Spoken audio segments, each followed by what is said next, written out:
UP में केशव प्रसाद मौर्य की अग्नि परीक्षा।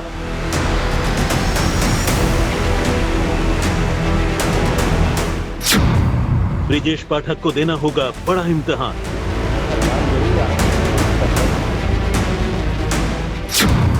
भूपेंद्र चौधरी को दिखानी होगी अपनी ताकत।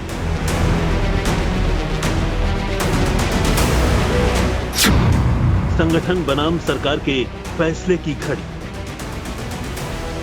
यूपी बीजेपी में अंदर खाने जारी खींचतान में फिलहाल उपचुनाव होने तक सीज फायर का राउंड शुरू हो गया है। यानी उपचुनाव के नतीजों से यूपी बीजेपी की टॉप लीडरशिप का भविष्य तय होगा। दरअसल मुख्यमंत्री योगी, deputy CM Keshav Prasad Maurya, deputy CM Brijesh पाठक और प्रदेश अध्यक्ष भूपेंद्र चौधरी की साख अब यूपी के 10 सीटों पर होने वाले उपचुनाव के नतीजों पर टिकी है। ऐसा क्यों, पहले ये समझिए। अयोध्या के मिल्कीपुर और अंबेडकर नगर की कटेहरी सीट की जिम्मेदारी खुद मुख्यमंत्री योगी ने अपने हाथ में ली है। मतलब 2027 से पहले योगी ने सबसे बड़ी चुनौती से गुजरने का टास्क अपने हाथ में लिया है। डिप्टी सीएम केशव प्रसाद मौर्य के जिम्मे फूलपुर और मंझुआ सीट है। उप मुख्यमंत्री ब्रिजेश पाठक को सीसामऊ और करहल की सीट जिताने का जिम्मा सौंपा गया है, जबकि बीजेपी प्रदेश अध्यक्ष भूपेंद्र चौधरी को मीरापुर और कुरंदकी विधानसभा सीट पर अपनी ताकत दिखानी होगी। सरल शब्दों में समझें तो यूपी के चारों बड़े नेताओं की बड़ी और कड़ी परीक्षा उपचुनाव में होनी है। चुनाव को लेकर के सीसामऊ जो विधानसभा यहाँ की है उसको लेकर के हमारी पार्टी के सब लोग बहुत उत्साहित हैं और बाकी की जो 9 विधानसभाएं हैं उनके लिए भी जबरदस्त तैयारी चल रही है। बीजेपी का दावा है कि उपचुनाव को लेकर तैयारी पूरी है और यही चुनाव बीजेपी के अंदर सरकार बनाम संगठन की कलह में निर्णायक भूमिका निभाएगा।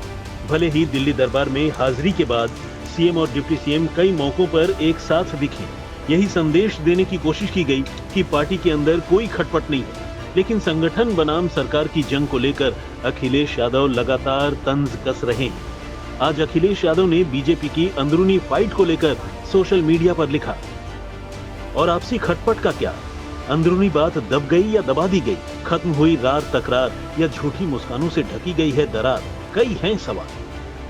दरअसल केशव प्रसाद मौर्य के बहाने अखिलेश यादव लगातार बीजेपी पर निशाना साध रहे हैं। इससे पहले बीजेपी में खींचतान के सियासी एपिसोड को लेकर अखिलेश यादव 2 बड़े दावे कर चुके हैं। तोड़ना नहीं चाहता हूँ, मैं तो एक बात कह रहा हूँ, जो मैं देख रहा हूँ उसके बारे में मैं बात कहता हूँ। सुनने में आ रहा है कि अंदर झगड़ा है, झगड़ा अंदर ही नहीं है, दिल्ली तक झगड़ा है, तो विपक्षी लोग कुछ तो ऑफर करेंगे। अगर कोई व्यक्ति बहुत दिनों से कोशिश में लगाए कि कोई बड़ी कुर्सी पे बैठ जाए, तो अगर उस पे बैठने के लिए अगर हम कोई ऑफर दें, आश्वासन दें, सवाल ये है कि वो कितना खुद ताकतवर है। हमारे बैठाने से कोई नहीं बैठेगा, हमारे ऑफर से कोई बहुत बड़ा परिवर्तन नहीं आने जा रहा है, लेकिन कम से कम उन्हें तो प्रयास करना चाहिए, जो प्रयास चल रहा है, जो कर रहे हैं। में आया कि मौर्य जी मोहरा हैं, दिल्ली के वाईफाई के पासवर्ड हैं। अगर दिल्ली वाले किसी से मिलते हैं तो लखनऊ वाले भी मिल रहे हैं किसी से। तो बताओ सरकार चलेगी ऐसे? क्या सरकार चलेगी बताओ? और जिन्होंने बिगाड़ा है सब कुछ, क्या वो लोग ठीक करेंगे?